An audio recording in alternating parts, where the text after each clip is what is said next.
Yo, what's going on, y'all? My name is Alex, and with the season coming to a close, I figured we should probably talk about the MVP race. This discussion is always a hot topic, and while we won't find out who actually wins until after the season, I think now is the best time to talk about it since the regular season is fresh on our mind.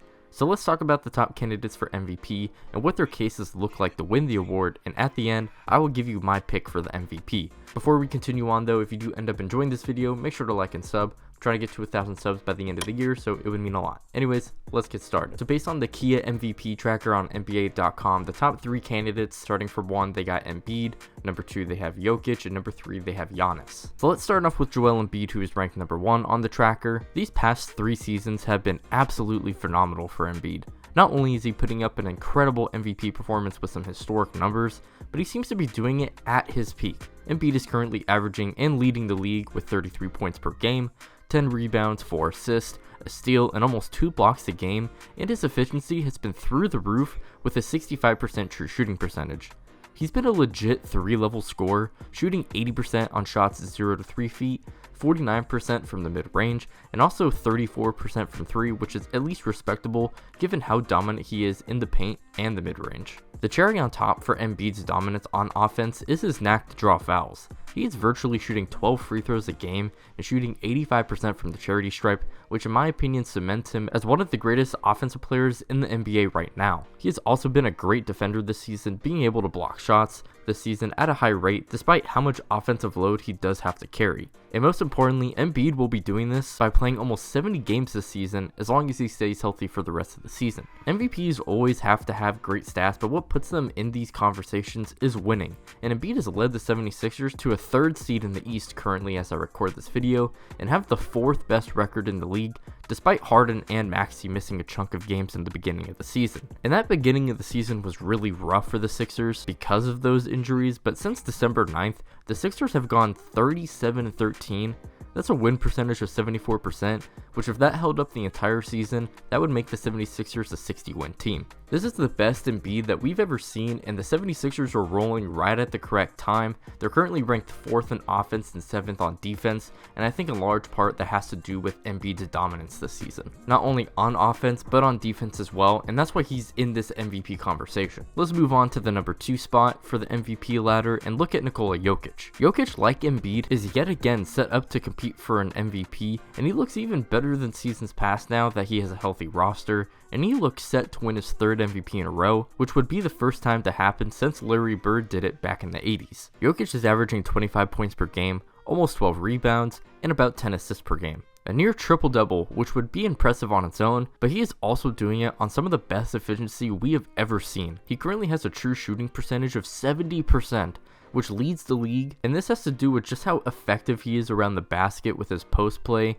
his floater game, which I think might be the best in the game, yes, even better than Curry and Trae Young. He is also a deadly mid-range shooter and great 3-point shooter. He has been and continues to be just a transcendent offensive player, and is currently peaking as a top 10 offensive player of all time. Jokic has had to deal with Jamal Murray and MPJ missing a handful of games, but that hasn't stopped him from leading the Nuggets to the best record in the West by a pretty wide margin and the 3rd best record overall in the league. And on top of all of this, he's arguably led the best offense in the league despite the Nuggets being ranked 2nd in offensive rating. Jokic, I think, has an argument to be the best player in the NBA. I personally wouldn't make that argument, but with just how great he is on offense and despite how mid or how bad of a defender you think he is, the reason why he continues to be in these conversations is because of just how valuable and impactful he is on the offensive end. Lastly, we have Giannis Antetokounmpo, who ranked 3rd on the MVP ladder. It's been a while since Giannis has won the MVP, but despite that, he's been the best player since he's won the chip back in 2021,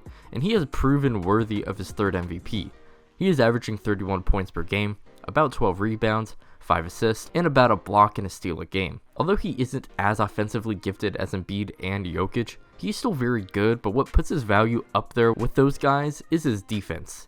Giannis is one of the best help side defenders and rim protectors in the NBA, and has helped the Bucks be arguably the best defense in the NBA. The combination of Giannis's defense and offense has led the Bucks to huge success despite having the most to overcome in terms of health of star teammates compared to Embiid and Jokic, like Middleton missing a major portion of the season, who still doesn't look the same when he does play, and Drew Holiday missing time as well. All of this was in play, and the Bucks still have the best record in the NBA currently, and it looks like that's going to hold. Giannis is the best player in the NBA, which I think automatically kind of defaults you into these conversations, but with how well he's been playing on both sides of the ball and still been able to lead the Bucks to the best record in the NBA despite injuries to Chris Middleton and Drew Holiday, I think you can really make a solid case for Giannis to actually win the MVP this year. So now it's time to talk about who I think should win the MVP.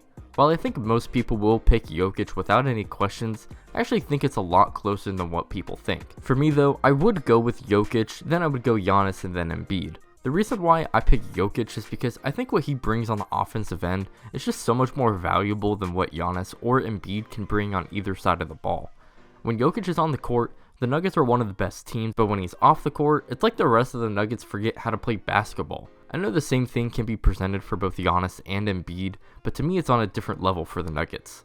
The Bucks, despite not having Middleton for majority of the season, still have Drew Holiday, who has been an all-star this year, and Brook Lopez, who could very well win the Defensive Player of the Year, and Embiid has James Harden, who wasn't an all-star this season, but has definitely been that caliber of player, and Tyrese Maxey has also been a great third scoring option as well. I don't think the Nuggets nearly have that much talent on the roster compared to them, but despite that, they still find themselves up there with the best. If you're someone who values defense heavily, and you think Giannis should win because of that, I actually don't have a problem with that. However, if you think Embiid should win the MVP for that same reason, I don't get that. Giannis checks all the boxes of winning, stats, and has had to deal with the most injury to his teammates than Joel Embiid. So in my opinion, while I think Embiid definitely deserves to be in this race, I don't think he is relatively close to winning, just because I think Giannis and Jokic have better cases. Also to note, even though Joel Embiid has been relatively healthy compared to his past injury history, if he were to win the MVP this year, he would be the second MVP winner to miss 14 games or more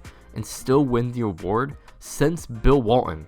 So to me, if he won, that would mean that the goalpost would have to be moved so that he could win. With that being said though, the MVP race is extremely close, and honestly, I think it's virtually a tie, but I obviously had to make a decision, and if Jokic or Giannis win, I don't have a problem with it, and I'm not going to be throwing a hissy fit. I just don't feel like Embiid has a strong enough case to really overtake either of these guys, and that's despite him posting historic numbers, but in my opinion, history just isn't on his side when it comes to those games played, and it's because of that history that's against him, is that I feel like if Embiid does win the MVP, it will kind of be out of pity because he has been placing second place in MVP for the past 2 seasons, so if that would happen again, I feel like the voters would kind of factor in voter fatigue and be like, okay, well, Giannis has 2, Jokic has 2, so let's give it to Embiid. And I'm not saying that's okay. I actually think that's a dumb argument.